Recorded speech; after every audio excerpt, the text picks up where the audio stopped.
Daudzināšanas koncertā būs Rīgas folkloras kopa Laiva. Un arī šeit ir daži kopju gatavotāji.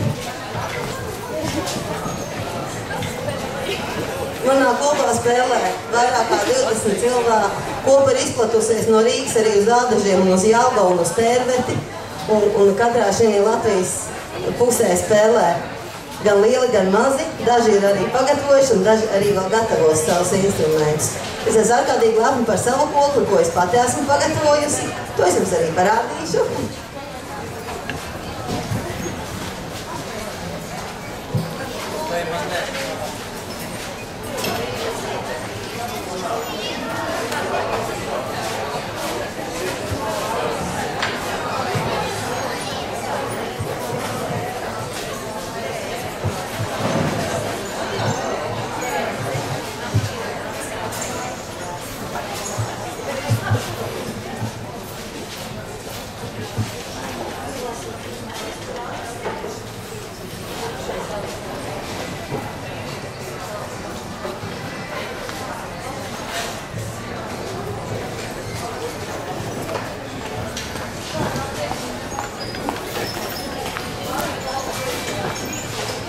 Kamēr mēs sagatavojamies, Armand pastāsta par savām gatavotajām koklēm. Pacel augšā un parādi.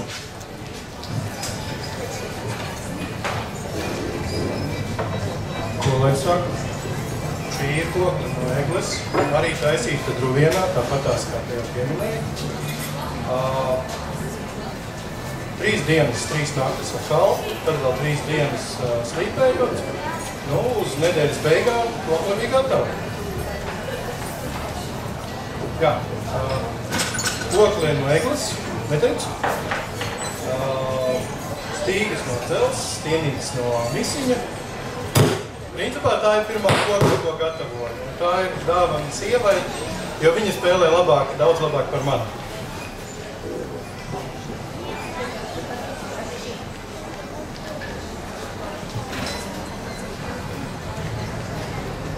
Tie, kas šeit ir ar savām koklēm, spēlēt kopā ar mums. Un tā kā Baltijas festivāls būs šogad Madonas pusē, tad mēs iesāksim ar Dieva aicināšanas dziesmu, kas pierakstīta Barkavā.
lepni par savu pagatavoto šo apsises kokli ar egles deku. Meistars bija Andris Roze, kur jūs redzējāt koncerta sākumā kopā ar mani.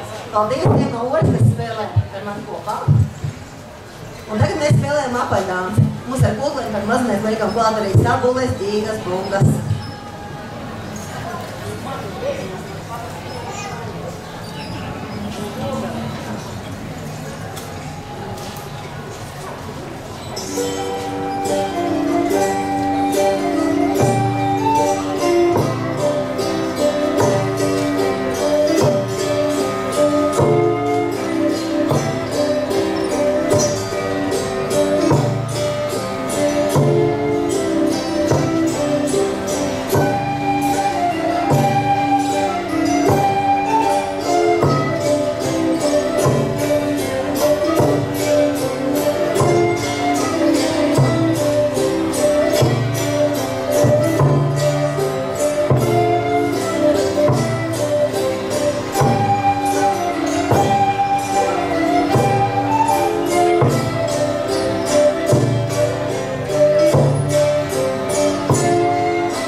Un tagad mēs spēlēsim un dziedāsim dziesmu, ko pērn Annas dienās Vigolniekos papēri iemācījāmies no suitiem, pie kuriem arī mēs Jūrkalnē braucām koklas mācīt spēlēt. Mums šī dziesma ļoti patīk, un mēs viņu koklējam līdz arī.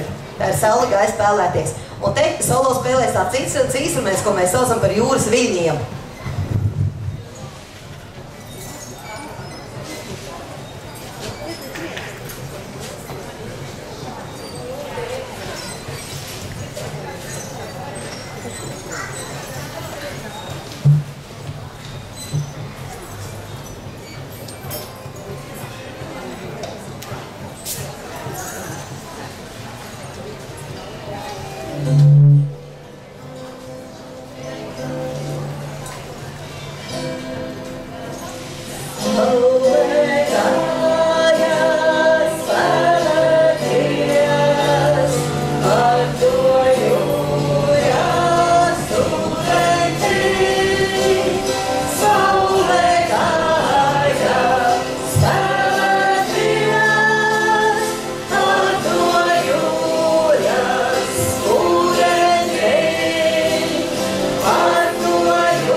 mēs pabeigsim ar apaļo mēnesi, kurš māk spēlē līdz visu, kas ir.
Paldies, ka klausījāties un spēlējāt līdzi!